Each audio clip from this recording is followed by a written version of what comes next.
সৌগত সুপর্ণাকে বলল, আবার ঠোঁটে লিপস্টিক লাগিয়েছ? জানো না তোমাকে লিপস্টিক পরে কি অড লাগে? অন্তত আমার সাথে যখন কোথাও যাবে তখন ঠোঁটে রং মাখতে বারবার বারণ করেছি। কে কার কথা শোনে? সুপর্ণা বলল, কি করব, আমার যে ঠোঁটে লিপস্টিক লাগাতে ভীষণ ভালো লাগে। আজ সৌগত সম্পর্কে মাসির মেয়ের বিয়েতে দুজনে নিমন্ত্রণ রক্ষা করতে যাচ্ছিল। সুপর্ণা মনের বিরুদ্ধে গিয়ে ঠোঁটের লিপস্টিকটা মুছে ফেলল। গল্প সঙ্গে চায়ের আড্ডায় আমি ইন্দ্রাণী। আজকের গল্প লিপস্টিক। আপনারা যারা আমার এই চ্যানেলটিকে প্রথমবার শুনছেন, যদি আপনাদের কাহিনীটি ভালো লেগে থাকে চ্যানেলটিকে সাবস্ক্রাইব করবেন, আপনাদের নিশ্চয়ই মতামত জানাবেন এবং পারলে একটি লাইক দেবেন। শুরু করছি আজকের গল্প লিপস্টিক। সৌগত সুপর্ণা দুজন স্বামী স্ত্রী। 3 বছর হলো ওদের বিয়ে হয়েছে। সুপর্ণা পোস্ট অফিসে চাকরি করে, সৌগত একটা কর্পোরেট কোম্পানিতে ভালো পোস্টে চাকরি করে। সুপর্ণা গায়ের রঙটা একটু চাপা বলে সৌগত কথায় কথায় ওকে এর জন্য খোঁটা দেয়। সুপর্ণাকে নাকি সব রঙের শাড়িতে মানায় না। সুপর্ণার ঠোঁটে লিপস্টিক লাগানো একদম বারণ। সৌগত একদম পছন্দ করে না এটা। অথচ সুপর্ণার গায়ের রং চাপা হলে কি হবে, মুখটা খুব মিষ্টি। সৌগতর গায়ের রং ফর্সা। সৌগতর মুখে কথাগুলো শুনতে সুপর্ণার বড্ড খারাপ লাগে। সেদিন মনে মনে বলল, আমি যদি কালো হব তবে আমাকে বিয়ে করেছিলে কেন? আমার চাকরির লোভে? সেদিন থেকে সুপর্ণার রাগে অভিমানে ঠোঁটে লিপস্টিক লাগানোটাই বন্ধ করে দিল। আসলে ওদের বিয়ে ভালোবাসা করে হয়। প্রথমে দুজন দুজনের ফেসবুকে ফ্রেন্ড হয়, তারপর কিছুদিন পর ওদের মধ্যে একটা ঘনিষ্ঠ সম্পর্ক তৈরি হয়। বিয়ের কিছুদিনের মধ্যে সৌগতের এই রকম পাল্টে যাওয়া দেখে সুপর্ণার খুব কষ্ট হতো। সৌগত মাসির মেয়ের বিয়ের কিছু মাস পর সুপর্ণা বাপের বাড়ি যাবে বলে ঠিক করলো। জলপাইগুড়িতে ওর বাপের বাড়ি। সেখানে বিধবা মা, দাদা, বৌদি আর তাদের একমাত্র 10 বছরের মেয়ে থাকে। সুপর্ণা সৌগতকে বলল, চলো না দিন 7 জন্য জলপাইগুড়ি যাই। ভাবছি ওখান থেকে সবাই মিলে ডুয়ার্সটা ঘুরে আসবো। দাদা বৌদিকে ফোন করে রাজিও করিয়েছি। সৌগত বলল, আমি অফিসে ছুটি পাবো না, তুমি একা ঘুরে এসো। সুপর্ণার মনটা খারাপ হয়ে গেল। অগত্যা সে অফিস থেকে 7 দিনের জন্য ছুটি নিয়ে বাপের বাড়ি গেল। বাপের বাড়িতে কদিন বেশ আনন্দে কাটলো তার। তবে ডুয়ার্স ঘুরতে যাওয়া তাদের আর হয়নি। নির্দিষ্ট দিনে বাড়ি ফিরে এলো সুপর্ণা। সেদিন রাতে রান্নাঘরে গিয়ে দেখে কাঁচের বাসনের তাকটা কেমন যেন অগোছালো হয়ে আছে। মনে মনে বলল, মালতীদি কেমন কাজের বাসনগুলো এলোমেলো করে রেখে দিয়েছে। মালতী ওদের রান্না করে আর টুকটাক কিছু বাসন মাজে। বাসন মাজা ঘর মোছার জন্য অন্য লোক রয়েছে। বাসনের তাকটা গোছাতে গিয়ে একটা বোরোসিলের গ্লাস হাতে নিয়ে সুপর্ণা লক্ষ্য করল সেই কানায় একটা লাল লিপস্টিকের দাগ লেগে রয়েছে। গ্লাসটা যেন ঠিক করে মাজা হয়নি, তার জন্য লিপস্টিকটা হালকা হয়ে গেছে। ভালো করে ঠিক মাজা হয়নি বলে দাগটা পুরোটা ওঠেনি। সুপর্ণের বুকটা কেমন ধড়াস করে উঠল। মনে মনে ভাবল, আমার সন্দেহ ঠিক না তো? বিগত 6 মাস ধরে সৌগতের সঙ্গে ওর সম্পর্কটা কেমন যেন ক্রমশ অতল জলে তলিয়ে যাচ্ছিল। এই 6 মাস সৌগতের সঙ্গে তার শারীরিক সম্পর্ক পর্যন্ত হয়নি। নিজের ইচ্ছে থাকলেও সৌগতর দিক থেকে সে কোনো সাড়া পেত না। সৌগতর শরীর ক্লান্ত বলে পাশ ফিরে শুয়ে পড়ত। সুপর্ণা ভাবত, কাজের প্রেশারে হয়তো সৌগত এমন ব্যবহারটা করছে। সুপর্ণাও পাশ ফিরে ঘুমিয়ে পড়ত।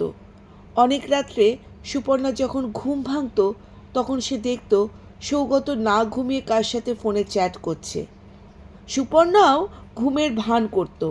মাঝে মাঝে সে দেখত সৌগত আস্তে আস্তে উঠে বেডরুমের লাগোয়া ব্যালকনিতে গিয়ে ফোন করে কার সাথে যেন ধীর স্বরে কথা বলছে। সুপর্ণার কানে অবশ্য কথাগুলো পৌঁছতো না। দিনের পর দিন এমন ঘটনা ঘটতে থাকত। ভয়ে সংকোচে সে সৌগতকে কিছু জিজ্ঞাসা করতে পারছে না। পাছে রূঢ় বাস্তবটা তার সামনে এসে দাঁড়ায়। পরের দিন মালতী কাজে আসলো। সুপর্ণাকে জিজ্ঞাসা করলো, মালতীদি, আমি চলে যাবার পর বাড়িতে কেউ এসেছিল গো? মালতী বলল, ঠিক জানি না, তবে তুমি চলে যাবার পর দাদা আমাকে সন্ধেবেলায় রুটি তরকারি করতে আসতে বারণ করেছিল। বলেছিল তুমি যতদিন থাকবে না রাতে আমাকে আসতে হবে না। এতদিন রাতের খাবার দাদা বাইরে থেকে কিনে আনবে বলেছিল। সকালে যখন আসতাম দেখতাম দুটো এঁটো কাঁচের গেলাস আর দুটো কাঁচের বড় প্লেট, দুটো কাঁচের বড় বাটি পড়ে থাকতো। আমি সেগুলো মেজে তারপর দাদার জন্য রান্না করতাম। জানো বৌদি, একটা কাঁচের গ্লাসে রোজ লিপস্টিকের দাগ লেগে থাকতো। আমার মনে হয় সন্ধেবেলায় রোজ দাদার কোনো মেয়ে বন্ধু আসতো, না হলে গ্লাসে লিপস্টিকের দাগ কোথা থেকে লাগবে বলো তো? সুপর্ণা মালতীকে আর কিচ্ছু বলল না। সৌগতকেও এর সম্বন্ধে আর কোনো জিজ্ঞাসাবাদ কিছু করলো না। শুধু একরাশ চিন্তা নিয়ে দিন কাটাতে লাগলো। রাতে ভালো করে ঘুমোতে পারত না সে। সৌগতের আচরণ একই রকম বজায় থাকলো। এই রকমভাবেই দিনের পর রাত, রাতের পর দিন চলতে লাগলো।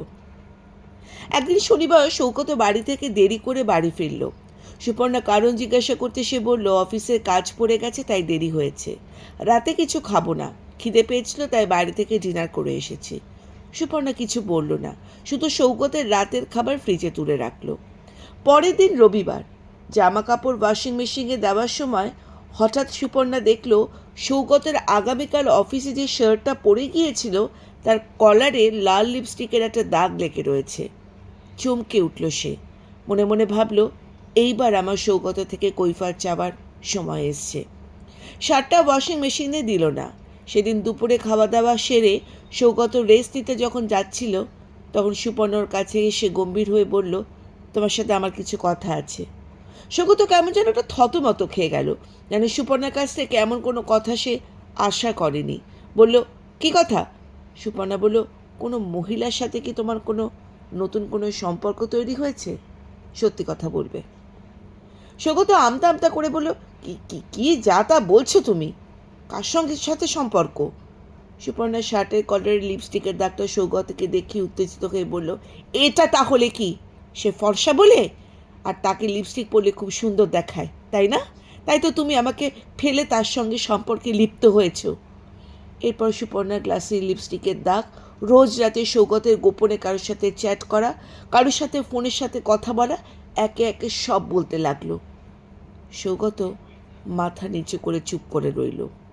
এই কথার পরিপ্রেক্ষিতে প্রত্যুত্তর করা তো দূরের থাক, সৌগতরা সাহস পর্যন্ত কুলালো না। সুপর্ণা যে তার কুকীর্তির সব প্রমাণ পেয়ে গেছে। সৌগত একে একে সব স্বীকার করল। 1 বছর আগে নবনীতা বলে একটি মেয়ের সঙ্গে ফেসবুকে পরিচয় হয়। তারপর তারা ঘনিষ্ঠ সম্পর্কে জড়িয়ে পড়ে। নবনীতা চাকরুরতা ডিভোর্সি, ফর্সা সুন্দরী। ওর রূপেই সৌগত আকৃষ্ট হয়েছিল। সুপর্ণার বুকটা ধড়ফড় করছিল, তাও সে বুকে কষ্ট চেপে রেখে বলল, দুনোকে পা দিয়ে চলা যায় না। আমি তোমাকে চিরদিনের জন্য মুক্তি দেব।